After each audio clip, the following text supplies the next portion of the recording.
So this is the Ecolo ET4 LX, one of our most popular because it comes with the toggles. It's 24 inches wide. Rear storage?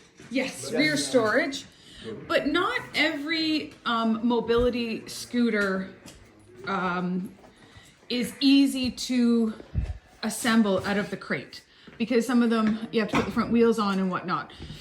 So this is one that Darren just took out of the crate, and it comes with all four wheels on. So that's beautiful. So if you want to have this shipped across Canada, I will ship you this happily, because anybody can do it. But the plastic getting off the seat, that was not fun, eh? No. And if you don't care about little tatters, it's not too bad. But if you want it all off, you got to pull these little caps, and then you got to loosen off the bolts that hold this bracket on. Just two at a time, though. If you take all four out, it's really tough to get back on. Because they have the plastic on the seat and then they bolt it over top. You can just rip it off, or you can leave it on. Yeah. But the only other thing is your trunk. Yeah. 4 bolts with this bracket. With that bracket. And then under here, you turn the breaker on. You're good to go. Yeah. And so I'll put the price of these in the description.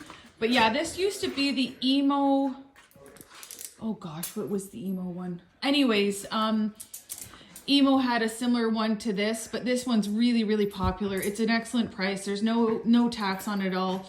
I think it does a max of like 25 kilometers an hour, but the toggles are really nice. We'll do a walk around after.